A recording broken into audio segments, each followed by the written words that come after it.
welcome to The Industry, an esports insider podcast where I speak to people and personalities within the esports sector.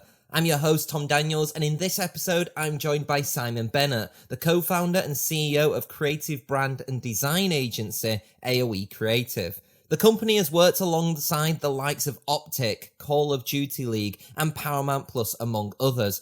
As such, we'll be chatting about an array of topics centered around esports branding. This includes how an organization can create an effective esports brand, building certain fan bases as well, and also the importance of social media. But before I jump into this episode, I do want to shout out our sponsor for this episode, We Play Esports. The esports and gaming content production company combines the best practices of esports, technology, and entertainment to provide products and services worldwide, one of which was Dota 2's Annie Major. If you want to check out their array of services, then head over to their website. Now, on to the episode. Simon, I'll ask it to everybody else, but how are you? I'm good, thank you. I'm, surviving as a Brit in Texas right now, so... Though it seems like we're about to weather like another massive storm today, so yeah, I randomly cut out. I apologize. Yeah, I don't think we can have a weather off right now because it's what it is in England, dull and boring. Texas is I don't know if there's more than it's like quad polar. Like what at one point, literally at one point, we had a point when one of our staff went into the cinema and came out and it was like 20 degrees colder than he went in, and we were like, "Yep, sounds like Texas." Oh gosh, I've heard horror stories from Texas. But my co-founder got his house set on fire last week by a thunderstorm. So he luckily was very minor, but geez, we were like, oh, that can happen. Oh gosh, well, I'm glad that everything's okay. But let's talk about then branding, esports, social media. As I've said before, what we were talking about in the little intro, and I actually want to start off by kicking off with probably just the biggest question out there, actually, which is what are the main factors that should be considered when building a brand within esports? So one of the things I assumed you meant like a team brand, but I think one of the key factors around that is like actually think carefully about like what you're trying to do. That something we've built now like 5 or 6 major brands in the space, and like I would say one of the most significant differences between those brands is the amount of understanding from their team as to like what they're actually trying to achieve. It sounds like a really boring answer, but like that predates like everything, right? So like it's a stupid marketing term, but like your target audience is like, is your brand targeted at what age range? Like is what type of esports are you doing? That sort of thing is probably the primary one that we see is most of the time the one that people forget or miss.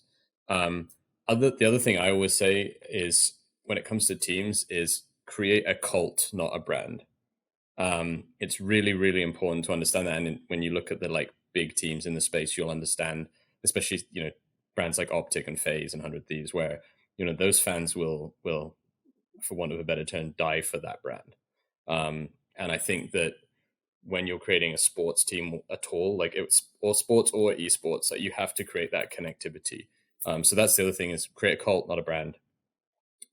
Creating a brand is boring. Creating a cult is insane, but like, it's really about like, how can we make these people like want to give everything for the thing we're creating? And that in sort of addition to that, it's like, okay, well, brands like that are created on very strong brand messaging. So you can't like half-ass. You can't create, and we've seen it hundreds of times in esports where big investor or big brand has come in and said we're making an esports team, but they're not willing to go the distance that is required to start that sort of like cult following in the space.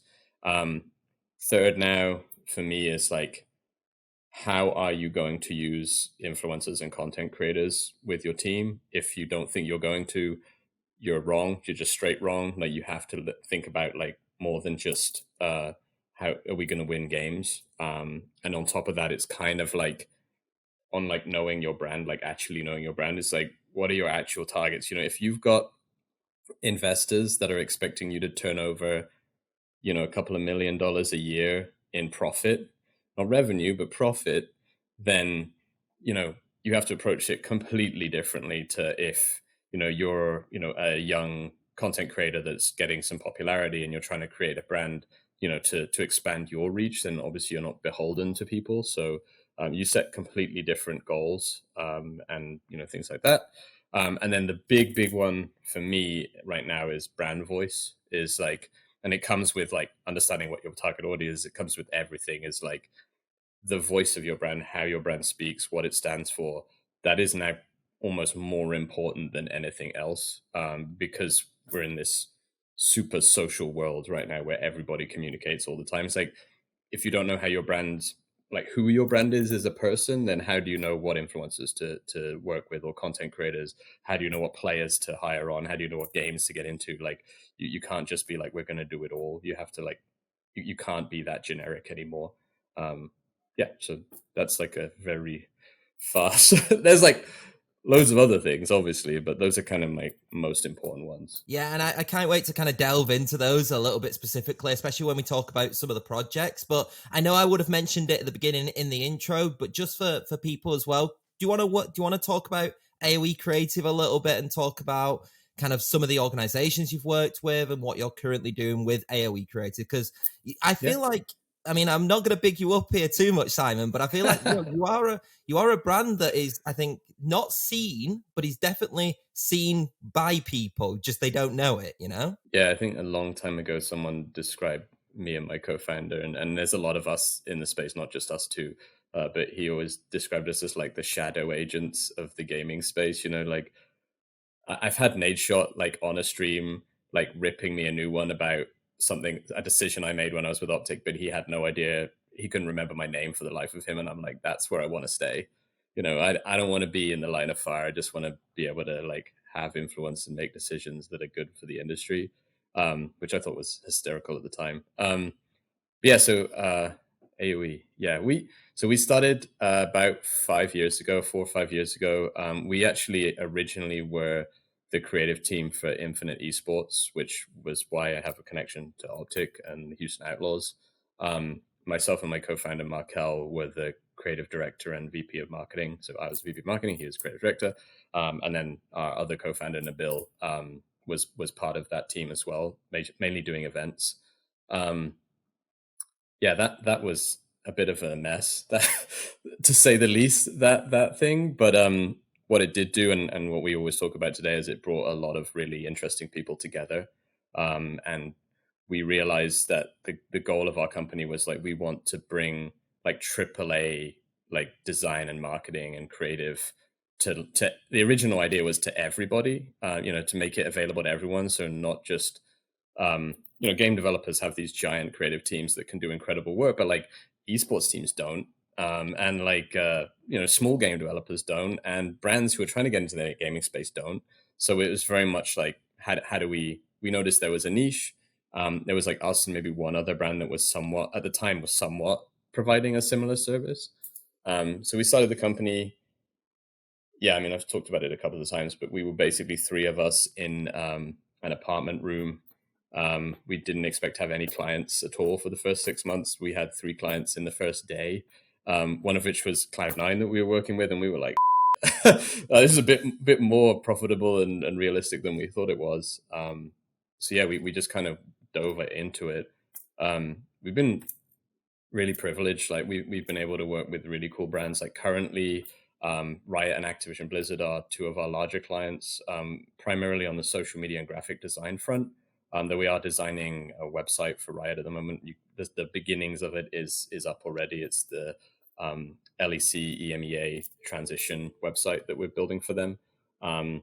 So those are sort of 2 of the interesting clients. I guess the more like, I don't know what you call it, like exciting, famous-ish clients would be, obviously we did the full rebrand for Lego Games recently, which I'm super excited about, because I was a massive Lego fan as a kid, and have a bunch of nephews here that are nuts about Lego. So it's really dope to be able to like walk into the Lego store and see our logo on stuff that we designed. That's a big proud moment for me.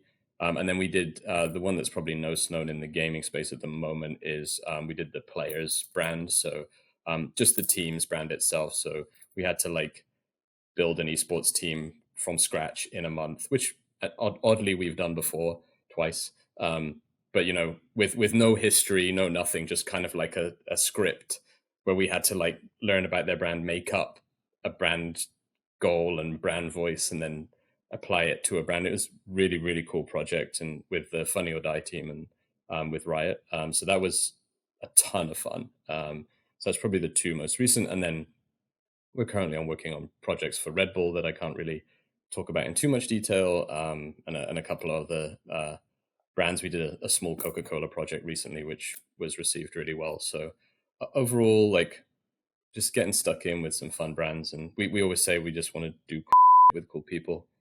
So we're trying to stick to that as in general. I do want to really actually, and I actually was going to talk about this a little bit later, but I thought let's just jump into it right now, actually, 'cause it's something that I'm really interested in, and that is like the Players Project. Now, you chatted to me a little bit beforehand about it, and I think it's absolutely fascinating that you basically took Fugitive Gaming, which is the Players fictional organization, and essentially created an entire brand around it. That includes the history, that The includes history, the yeah. logo, everything. And I think what it actually really is as well, to think of it from a more commercial standpoint and from an outside of the ecosystem standpoint, I think it's a really interesting test actually, and show of how esports brands have also changed and developed, and how kind of everything can also, professionalize as well in a way. I want you to talk about the process with players in general and with Fugitive Gaming. Like, did you realize how big of a task that was going to be, that you basically had to create this entire history? Because it is for people who aren't aware of the show, it is like a chronological mockumentary style show on League of Legends, and it goes back, I think it's like 5 years, 10 years in the past. 2016, yeah. Yeah. Yeah, okay, so the first question, we kind of understood the depth of it. We were a little apprehensive because Riot came to us and they were like, "Hey, we're working with these guys on this documentary. You might know them. They did American Vandal," and we were like, "Oh damn, like American Vandal's dope." So we're obviously pretty incentivized to want to get it done, and incentivization is a big part of how we do design work. But as we got into it, I think it would never have happened in the time if the Funny or Die team and the Riot sort of advisory group that they hadn't been like super good at providing us information on like what the brand stands for, what the characters are, what the players do. Like even the 2016 version of their team, they'd given us like the history of the brand. Like we hadn't seen the show, but we knew like that the history, we knew what, like they were the bad boys, and so we had a lot of like good references from the gaming space, and it helps that like all of us have been around since 2016 in esports. So our whole leadership team has been, I mean, unfortunately I've been around for much longer than that, but I hate that, the truth of that. But yeah, so a bit of it was an advantage that we just knew what brands looked like back then. And obviously we could go back and do research. We have a full research team, so they would go back and we pulled out like all the old 2016 LCS teams, all this old CS:GO teams, Dota teams, and like looked at like commonalities between them. And obviously we've rebranded a couple of real teams that, like for example Optic, that have been around a long time and are looking at like how do we update our brand. So we kind of understood what clients ask for in that process. But it was fun because like we were our own clients, so we were like acting out the characters, like who takes the role of like the unrealistic owner, and who takes the role of the guy who hates everything because he loved the old logo more than anything. Like stuff like that was like a key factor. So it was really fun in that process. And then we used two of our probably most senior designers on the majority of that project, especially on the logo side, who've both been in esports a long time. And we approached it just how we did a normal logo, but we like retrofit the old logo after designing the new logo. So we worked on their current brand, and it was good because it's supposed to be a bit cheesy. It's supposed to be a little bit like tongue in cheek. So we knew that we could go with a logo that was just like the letter of the brand. Like we had a couple of versions that were nothing to do with the letter, but like we very quickly were like, yeah, that's kind of, it fits with the like irony of the show very well. And then after we'd like settled on a final brand, it was we just had the designers go like, okay, design like 20 retro brands. We actually had them designed like 2020, no, 2018, 2017, 20, like how did it update through those periods? But obviously they only needed 2016. But it was super fun because we were like, okay, what was different? Okay, they used less colors. They generally speaking were a little too design heavy. Like they didn't simplify. They didn't understand what a good logo is at that time. So we had to like dumb it down, like break some of the rules we apply for logos to kind of make that logo a bit less professional looking. And that's kind of how we ended with the original logo. It's actually really funny because literally this week and last week, I've had like 5 or 6 people contact me through email asking if they can buy merch from from players, and I'm like, we're not. We just did the design, guys, thing, which is pretty funny. So it clearly, even on the space, it clearly was a brand people could get behind. I mean, like color choice was really easy because we're like, it has to sit next to other brands in the space and it has to be defined. So we're not going to use blue and white. We're not going to use red and white. And we were like, well, honestly, one of the most unused colors in the gaming space is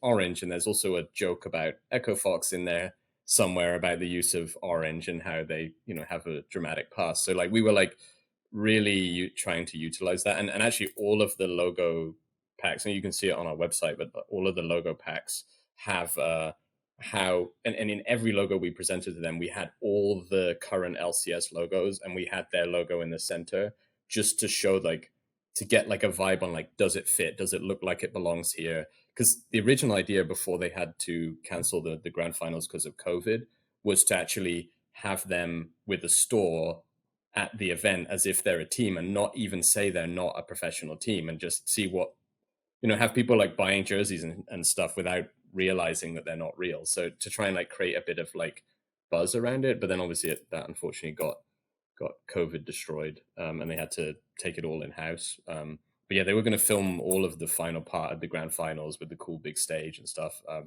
Riot were like super helpful on that. And then the other thing for us that was really helpful is there was pro players giving us feedback, not just the Funny or Die guys. They knew they didn't know enough about esports, so they had like pros and like casters in our feedback meetings talking about the logo and things like that. But most of it was they were just super excited about it and having a good time. So, and I think it shows in the show. The show was really good. I would say maybe it was a little too part of why maybe it wasn't so popular, other than unfortunately Paramount isn't a platform that a lot of people were using at the time. It may have been a little too in a joke targeted, and like people who didn't know much about esports, I think, felt a little bit alienated. But I love their attention to detail, and that was kind of why we enjoyed it. And this, like, it's so nice, like dealing with a production team where we're like, we need these assets, and they're like, okay, we're going to get a runner on it. You'll have the assets in 2 hours, and we're like, wow, most of our clients won't give us those assets in 2 days.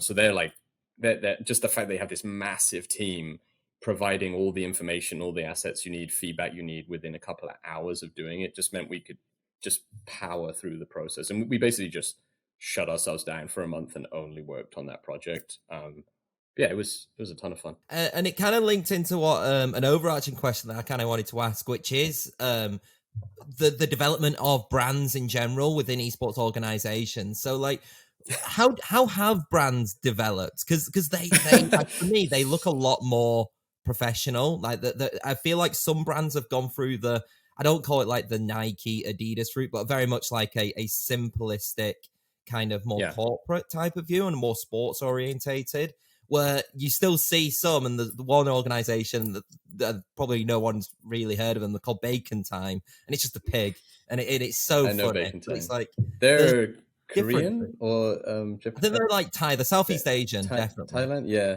I love so but it's like there's two differences. So what is the differences now? Yeah, I think again this comes to like understanding your brand. And again, I'll touch a bit on like what we did with Optic, because Optic's I think a good example. Like Optic's original logo, I think, was like a $50 freebie from a fan to Hector, and I might be wrong on that, but I know that they didn't really pay anything for it. And one of the things that I think is really important around brands is rebranding and branding are very different things. When you're branding, you are trying to get up to speed really quickly, right? So generally speaking, you want to be slightly ahead of the curve, like so understand where the trend is going, where fashion is going, where the style is going, where the messaging is going. So a good example of that is Boston Breach, which is a brand that we built 2 years ago, a year and a half ago. Um, Again, from scratch, right? There was no connecting brand to it. They're loosely connected to a couple of brands because the ownership group owns a couple of brands, but realistically, they were like fresh. Like it had to compete immediately, had to build brand visibility immediately. Same with the Houston Outlaws. We had the advantage of them being region specific, which is definitely an advantage. And with the Outlaws, we had the advantage of Optic being an owner, which obviously is doubly valuable.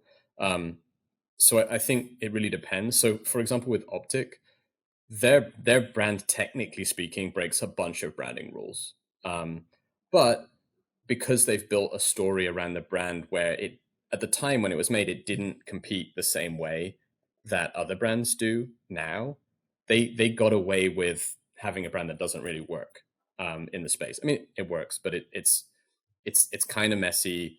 It doesn't fit well within. There's some really simple things like, does it fit well within a square, right? Like a 1x1 square. It's super important, but people don't even think about it. Where it's like, purely from visibility perspective, right? If you're in a 1x1 square, your brand can't be overly vertical or overly horizontal because it will shrink the size of the brand in the square, and other brands will feel bigger and more bold to you in the square. And esports teams in the past didn't think anything about that stuff. They just made a brand that was cool. And again, Optic brand is kind of a little bit too squashed, which means it has to be. If you notice with like the Optic Texas brand, it's slightly readjusted to be more square, and that's for that reason. It's mainly a marketing reason than an actual branding reason of like it has to fit.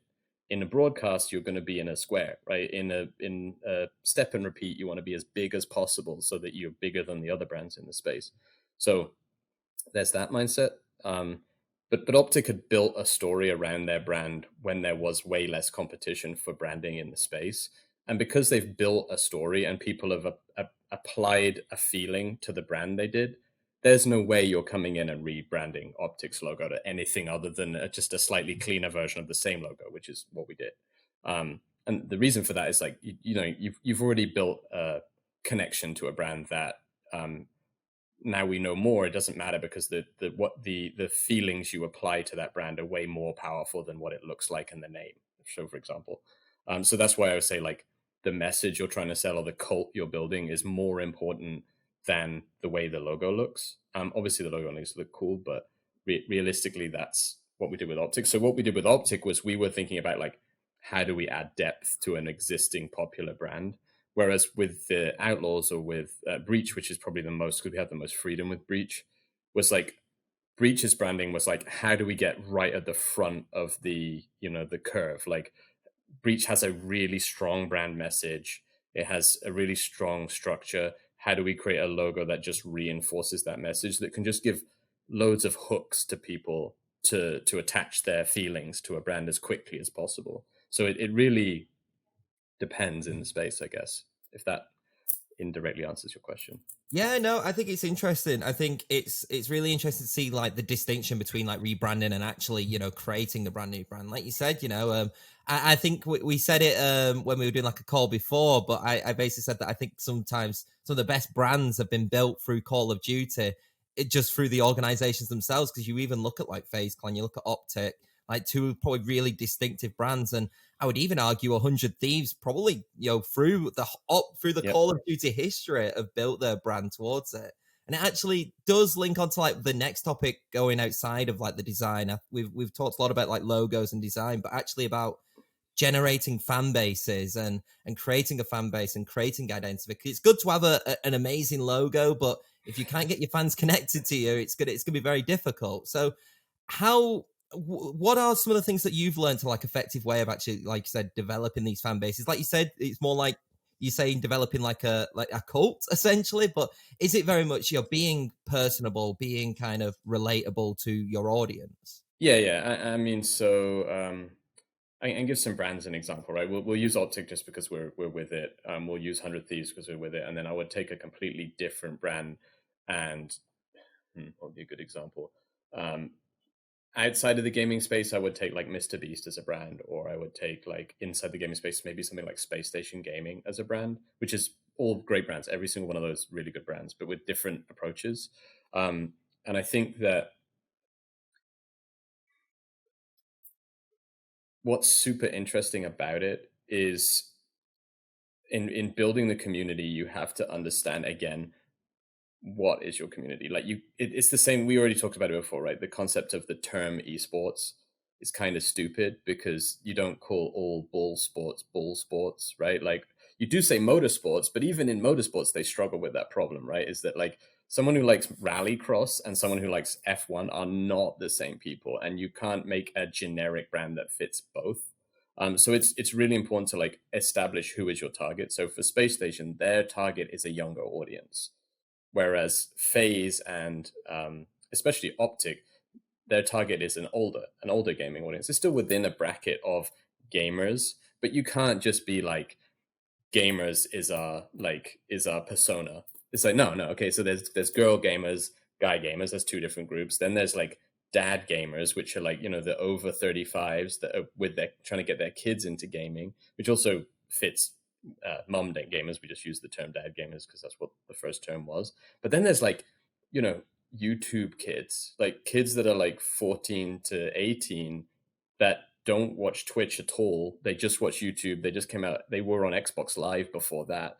So understanding where that audience is like drives the message you're trying to send. And doesn't mean you can't make two different messages, but you have to be really cautious about like how you do it. And I think like that brings you back to your point of like why COD specifically, or the console team's audience is so much stronger, is because those brands have kind of like fought their way up from a place of like, we created content. It's a very like like friends in the room playing around a console. It's a very connected community group of people who feel that connection, versus PC gamers, which were very disconnected initially.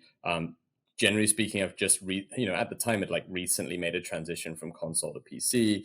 They're a much more like diverse, less diverse, but a more like spread out community. So like people felt more connected to the optics and the phases of the world at the time, purely because of like they were really not even esports teams when they started.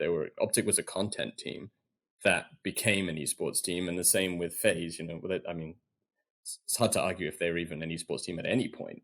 But they're content teams. Whereas like, and so 100 Thieves is kind of achieving that now, where they're I feel like 100 Thieves is going through a bit of an identity crisis over the last couple of years, because I think they've grown too big to be cool, and they don't know where to grow to. I think I mentioned in a couple of other podcasts that I was on, where I think their biggest struggle is like their identity was heavily influenced by the content creators they brought on, but it again, like I said before, understanding your brand would have maybe helped them make better decisions on influencers and content creators. Doesn't mean it wasn't the right decision, but I do wonder behind scenes, and again, I don't know anything about this person, it's just me wondering. But like I wonder behind the scenes like how much Nadeshot likes the brand he has now versus the brand he tried to create. I'm sure he loves the success, but like I'd wonder from him like what he would do differently for the brand he envisioned. Because from what I can tell, the brand he envisioned was very much like apparel company that does esports, that is very much in the like niche supreme bathing ape like world of apparel, like very niche. But they're basically Adidas now, like, or Nike. Like they got content creators which push them heavily towards like the non-COD audience, so like Courage and Valkyrie and people like that. They're very like family friendly, no swearing, like very like safe influencers.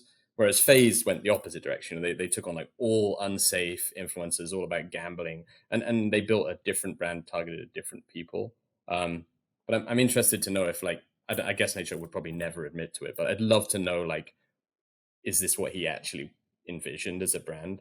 Because I think, and the trick to them, which is what I think 100 Thieves tried to do with like bringing on some of those like smaller content groups, like buying them in, or like buying additional brands into the space, which unfortunately didn't work as well as it could have maybe, is what Adidas did with like Yeezys, is where it's like, okay, we're too big to be really cool. We can still be cool, but we need to have an arm of us that is really cool, which is what the Yeezys brand was. It's like, okay, we're way too big. At a certain size, you just can't be cool, like as cool as you want to be. So we'll just create these micro brands which can be cool on their own, and they have a connection to Adidas, but nobody really like talks about that. So I think that's what they're doing. And then you got like Space Station, which is completely different in how they diversify and focus on their brand. And their brand is very family friendly, focused on YouTube audience.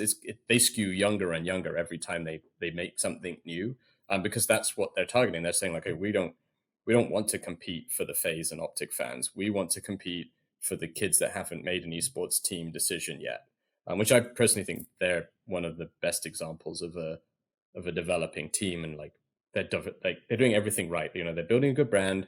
They're diversifying their revenue streams, which is what every esports team should be doing at this point. They're building additional businesses around their brand. Their main influencer is their owner, just like all the other teams are, or all the other successful teams at least. But that influencer is focused on biz dev.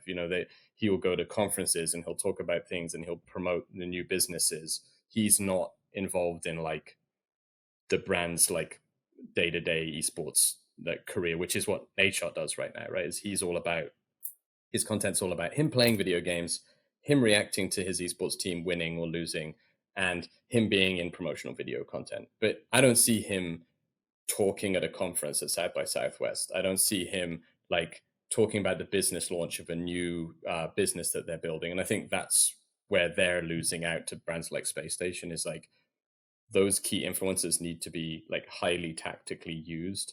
And they maybe are a little out of their depth at this point. One thing that actually was really fascinating which I was trying to keep over when you were talking there, is actually about influencers and about players coming in within esports organizations. So let's talk about like fan bases and stuff like that. So there's this growing argument of, is there an esports fan base, or are there people fans of an organization, or are they fans of an esports player coming in, or an esports influencer coming in, or just an influencer in general? There are some, like I would say, like I said, like Optic being one, which is like a brand in itself, and FaZe has got that brand identity. And there are others out there as well, but they're just two that we were recently talking about. But how can you convert some of these fans who are coming in to see their favorite player or their favorite influencer, and can you convert them to be fans of the esports organization? I think you can. I think the org has to have a really strong message, and it has to have some hooks in the influencers' message, because each of these influencers is a brand in themselves. I think you see it everywhere, but most prominently in gaming, obviously, just because everybody's so visible. But like we saw it when like Cristiano Ronaldo moves teams. The team will lose like 1 million fans because they're following the player. Which I think that's fine. In gaming, I think teams just have to understand that that's the truth. I think people get really offended when they drop, like they'll drop like double lift from a team, and then they'll be like, "Oh my god, sales went down." It's like, yeah, you drop double lift, like, and half the people in your brand are here because they like double lift. So I think like you should be, as a team, being like, I want to bring on I don't know, like methods, right? Because this is the messages he has, and they align in these ways with my brand. Therefore, he is my prime target of who I'd like to bring onto the brand, right? And then really do your research on those influence. And I think that's what 100 Thieves did do, right? Like in the short term, bringing on Courage, freaking amazing idea, right? Like Courage brought like this. He jumped into Optic. He got we called it the Optic source at the time, which is like you get into Optic, you get the fans of the Optic brand, but like arguably speaking, Courage made way more value from Optic than Optic made from Courage. Because and I was literally in the meetings when I was like, 6 months time, you need to offer this guy equity in Optic, because if you don't, he's leaving, right? And they were like, no, we just that no, he's like connected. I'm like, he is not connected to the brand. He's connected to building Courage's brand, which is what he should be doing as an influencer, as a content creator. And it's like every team I speak to, like there is a formula, like a followable formula for bringing on content creators that you can use, right? It's a formula. Like we literally we gave it to the breach. We were like, here is your formula. for building a content creators group is like, first of all, bring on 5 content creators that speak to your brand message, that have some connection to your brand message. After the first year, give at least 2 of those content creators that are growing equity in your brand, because they will already be, if they're doing well, they'll already outgrow you. They already don't need you as a brand, right? Then end of year 2, bring on 10 more content creators which have a slightly less strong connection to your brand, but have a good connection to both the content creators that were your first 5 and your brand itself, right? After year 1, give a couple of those content creators equity in your brand. Like, you don't have to give them all equity, just find the ones that are doing well and do the best for your brand and are the safest. Year 3, bring on celebrities, which is what phase is at right now. They're in year, and it doesn't have to be years. It could be like stage 1, 2, and 3, whatever you want to say. Stage 3, bring on celebrities, right? Which is what phase does. It's like, they don't have to be connected to your brand in any way because you've already built up the following and brand messaging around those core people. It's the same way with building communities, right? Your first few community members drive the voice of your whole community, right? So, and I think that is something that brands forget in the space. So that's kind of how those brands should be approaching that use of content creator. Actually got into like a LinkedIn discussion about this recently, where people were saying like, is it good that content creators own a team? And they were using the argument that like G2 is a good example of not, of where a content creator doesn't. It's like, okay, sure, but prior to that, everyone would have said G2 is the biggest up and coming brand in the gaming space. Prior to the drama around their owner, everyone would have stated that. And it's like, okay, yes, there is a risk in having a well-known celebrity as your leader, but there's way more risk in not having that. Because the risk of not having it is nobody gives a shit about your brand. Like, no matter how good your brand looks, there's like a cap if you can't tap into other audiences. And I think it's really important for brands to understand that like content creator ownership, realistically speaking, is the future of esports teams. So if you don't have it, you should be looking at like, who can you bring in to be involved in your brand in more depth than just being a sponsored creator, because they're the people who are going to be your funnel, right? Like your teams themselves even have there's a limited size. I remember at Optic, we were looking at their Twitter account. And we were like, this Twitter account's just not growing. Like, why is this account not growing? And we did a lot of research on it. We were looking into it in pretty heavy. I mean, they had 3 million followers. But we realized like we're at cap. Like that, there is no one left. Like that, it's not that we can't. Like obviously, there's a trickle in and a trickle out, like any account. But like there isn't like 1 million Twitter followers sitting that we haven't tapped into. We've literally tapped into all of them. The only way for us to tap into more people is to approach a different group of people, a completely different group of people, which is why the concept of having like Optic India came into play in the first place, right? Which was a shit show in a whole different way, but like the concept's still right? It's still bridge into a group of people that you haven't tapped into before. And we're like, okay, well, India, 2 billion people or 1.8 billion people just coming into the space of like tech, like they're just heading into like they just like fully banned all currency and had gone to like digital currency, or like they just made a lot of really clever choices about evolving as a country. But like there's no big esports team connected to these people yet. Can we build a passion behind a team that we did with Optic in America there by just getting there early and sending a message early? That was the concept, right? It's like we don't have any fans left to the amount of effort you have to put in to win one fan over it when you're at 3 million followers on Twitter is just ridiculous. So our core goal was reactivate the $3 million like the 3 million followers and find new followers somewhere else, like by diversifying, trying new things, etc., etc. So that's kind of like the influencer helps you like jump into new groups of people really easily. And again, I think there is a huge value in, with a large company, having a influential individual who is slightly disconnected from your brand as like someone who can say things your brand can't say. Like Hector can say something controversial if he wants, and Optic can distance themselves from that if they need to, right? So Hector can tell you the truth behind why we fired blah blah blah, right? Optic cannot do that.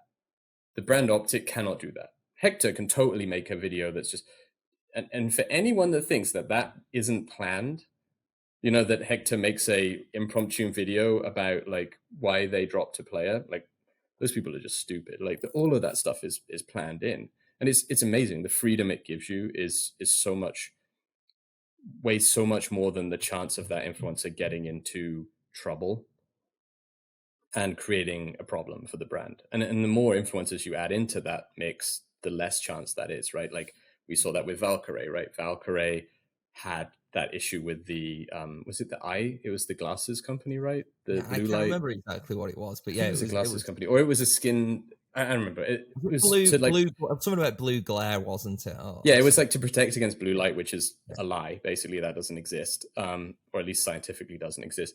And to be fair, I don't think anyone genuinely felt like she was like malicious in that sense. But it just let 100 Thieves just let her take a back seat for a bit. We've got other influencers that will hold the load while she is just chilling, and then we'll bring her back when stuff has died down. And that's how you survive that. And unless your owner does something ridiculous like Carlos did. Yeah. I mean, he basically killed that brand, but he also made that brand. So it's okay. Well, I mean, realistically speaking, that brand wouldn't exist if it wasn't for him. So to some extent, he has the right to kill it, which is sad but true. And I guess going back to like you said, when you're actually bringing in these influencers and stuff like that, it kind of then goes back to the original point that we were talking to, is that you can bring all these influencers in, and then but to make sure that those fans of those influencers stay, I guess it's just as important for the organization to hold up and be like, we've got here's our clear identity, here's our clear vision, you know, here is essentially what we are, you know, and if you want, when that person leaves or doesn't leave, you know, if you want to stay with us, you can do. I think one example off the top of my head is which is I think doing actually a pretty decent job anyway, is FlyQuest, with a lot of the like Tree Quest and stuff like that. You know what FlyQuest are. And so not everyone's going to agree with their branding and stuff like that. But when someone comes in and it attracts a new viewer, at least you know what that brand is, and then if you want to stay with them after that and stuff. And I guess you talk about equity and stuff like that, and like Faker and T1 is probably the biggest example, right? Like if Faker was to go to another organization, like it would heavily affect probably both Faker and T1 because they are so synonymous with each other. Yep. And like setting aside like 10% equity for content creators, if new brands aren't doing that, they're just so behind in like business strategy. Like and I personally would go as far as to say almost any brand, not gaming, nothing, almost any brand that is not considering providing some equity for a creator, influencer, celebrity is doing it wrong now, because the world is so focused around the individual and how an individual communicates. I was literally at a marketing event last week when it was a lady from I don't want to. It was a big business. There's a lady from a big business. I don't want to get her in trouble. Said there was people talking about influencers on stage, and unfortunately, don't get me into influencer marketing because that's a different thing altogether. But she said the words, "Why would they believe this person they don't know over our brand?" And I'm like, wow, you are so far behind in understanding of what we're at right now. It's like, they do know these people. Like they feel like they know these people better than their parents in some cases. Like they spend 6 to 8 hours a day watching this person. They don't know who your brand is. Like they don't give a about you. Like if you think that you've built like brand like loyalty, and content creators haven't, oh my god, like you need to speak to better, agencies, because those agencies will and it's the same with influencer marketing in general. I will just lightly touch on it just because it bothers me so much. Influencer marketing breeds bad marketers. I'm gonna say it, like bad marketers, because you don't have to do good marketing to get an influencer to sell a product. Like influencer marketing goes like this: influencer tells you to buy product, you buy product. That's it. Like, and I've literally seen people like, I watched a podcast of some people that I follow, some young marketers, and one of them was like, yeah, and these guys work for big agencies, and they said, yeah, like we were talking about like how do we get influencers more involved? So we found that it's really cool if you like get them to like drink from the can. It's made more organic. I'm like, that's product placement. It's been around for like 500 years. Like these people are talking like they just discovered product placement. Like, and it's mind blowing. It's like if you think product placement is like cutting edge marketing, uh, like what the hell? Like, and I think that's the problem with influencers. Like again, at this marketing event, these two people were owned influencer agencies. They were they were demolished by people from marketing agencies, because the marketing agency people, like there was one guy from Three Headed Monster, by the way, one of the sickest marketing agencies in the world, super clever. This guy's in his mid 40s. He absolutely demolished these kids because they are so far behind on, because it's so easy to do basic marketing with influencers and content creators that, and again, that's also why would you not use influencers? Because it's so freaking easy. Like it's so easy, and it's like yeah. So I think it's that bringing back to the point about teams is like all teams have to do is find connection associations with the content creators they bring in, and then the ones they want to keep, give them equity in your brand. Like that way, they don't leave, because influencers, all influencers and content creators are thinking about their long-term future and equity. They're all thinking about it literally. Anyone that's been a successful influencer for more than 5 years now is thinking like, what do I do with all this money I made? Like, I don't want to stream on Twitch 9 hours a day, every day for the rest of my life. Like, what should I be doing with this? And they're all looking at investment, right? Like, what am I investing in? What brand should I be making? And good managers for them are saying, like Mr. Beast's manager is, make a brand. Like, and we're seeing it with like Prime, right? A lot of these, it's where we talk about like influencer sponsorship. It's like you better work with these influencers to sponsor your brand, because if you don't, they're just going to make your brand and do a better job at marketing it themselves. And that's what Prime is, right? They're sitting there like, why would we work with like Red Bull or Mountain Dew when we can just make our own energy drink? Because we already, if they need us so much, like why can't we? And there's groups that can help them. Like we've worked on a couple of influencer brand where they've been like, we need a brand from scratch, and like we did it with Metal Umbrella, Cypher PK's brand, right, which is an apparel company. We got that on a Mr. Beast video. We got it on Tim the Tatman's wearing it on like 10 of his streams. We got all these streams, like literally hundreds and hundreds of thousands of dollars of promotion just because Cypher owned the brand, or Ali. And like he was like, hey dude, can you you wear my t-shirt on stream? And they're like, yeah bud, sure, no worries. Like boom, 50 grand's worth of promotional marketing and product placement for free. And that's how powerful influencers are. And again, just all you have to do is find good connections and influencers that connect well with your brand and focus on it. It's like the bringing you back to the FlyQuest point. I think that, and to now, FlyQuest always reminds me of like Unicorns of Love, if you remember them from the LEC at the time, of like they know their target niche. I do worry about FlyQuest that their niche is too small, and I it's really good to have a strong brand message, but you do have to understand like what's the potential scope of your industry. I'm not sure FlyQuest scope is big enough for them to make money, which is why I'm assuming they just sold FlyQuest to somebody else. But we'll see. And I think like bringing on like Overly, for example, obviously great move. She's a genius in the space, but like doubling down on like the silliness of the brand is probably the right thing to do. Like it's going to be hard to like pull it back. We actually worked on their most recent website, and they do have a really good understanding of their brand message and vision. I just really hope that they have thought about like outside of this like funny, silly, kind of cute brand we're making, like what's the actual size of that audience, and is it going to, I think the easiest way to say it is like, is it going to make our investors happy with the money we make from that? Or that's why Infinite failed, is the promise to investors was ridiculous. And honestly, if they just said, hey, look, we're not going to make money for the first 3 years, but after that, we will have made this massive empire, they might be a massive empire at this point. But they said, 1 year, guys, you're going to make your money back on that $50 million investment. Look how big the gaming industry is. And they were like, oh, yeah, like, take our money. And then they were like, a year down the line, like, hey, we ran out of money, guys. Could we get a bit more? And they're like, what? like, how did you spend this?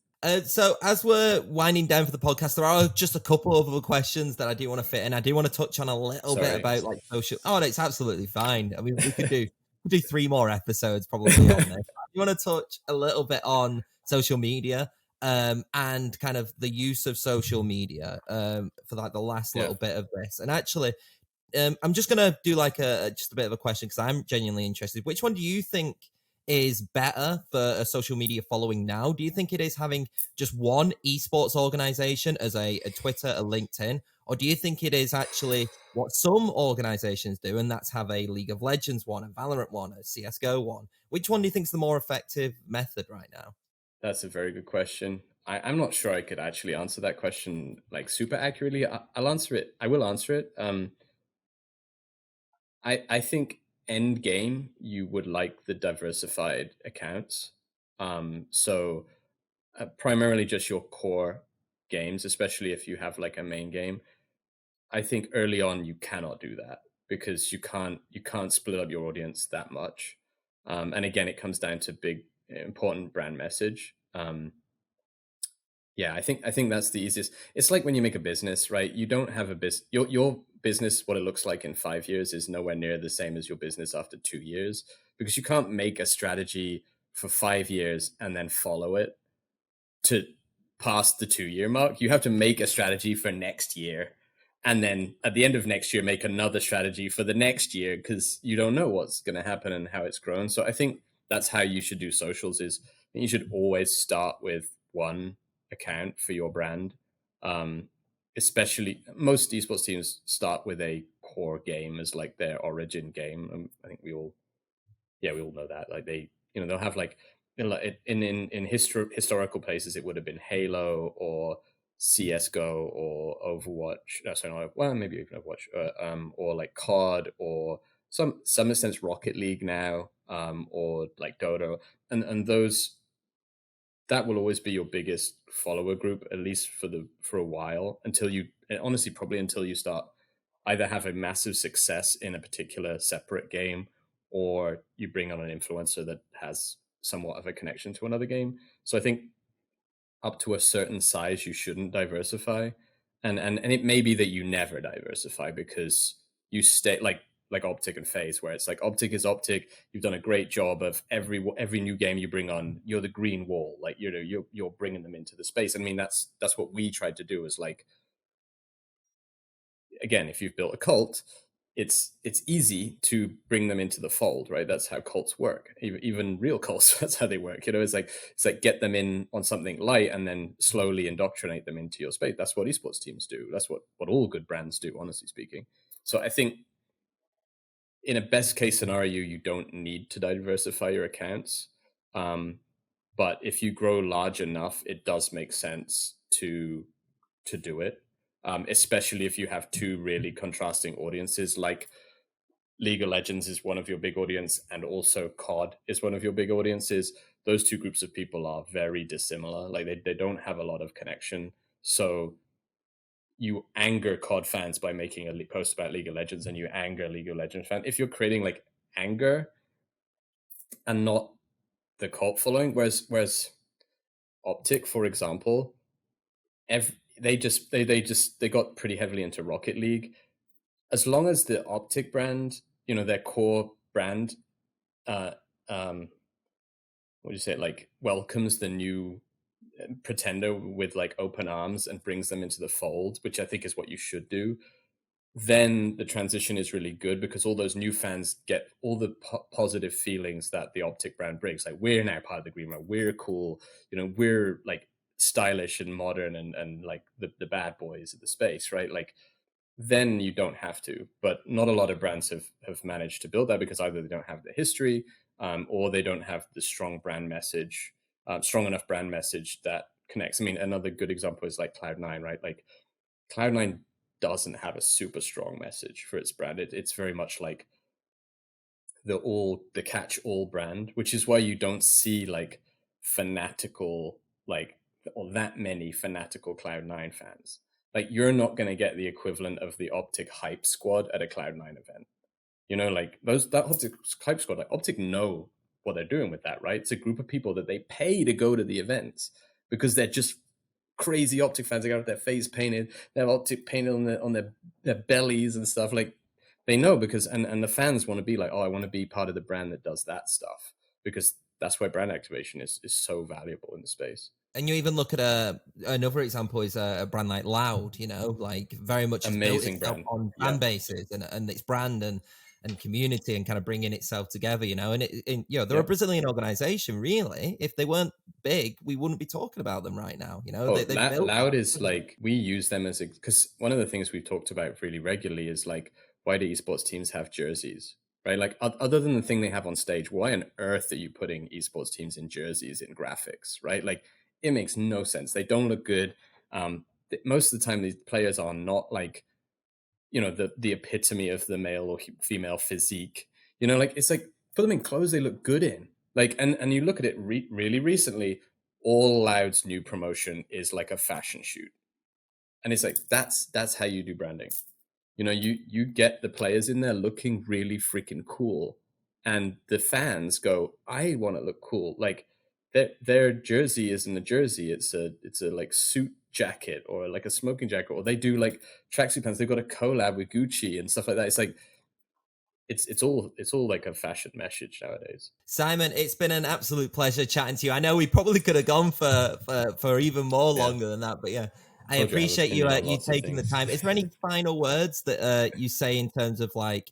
I always like to think ahead with certain things with the last question, which is like where do you kind of see then the future of like esports branding and esports marketing kind of be in the next couple years or something? Yeah, I think well, first of all, yes, thank you. It's actually I love talking about this stuff, so thank you very much for having me.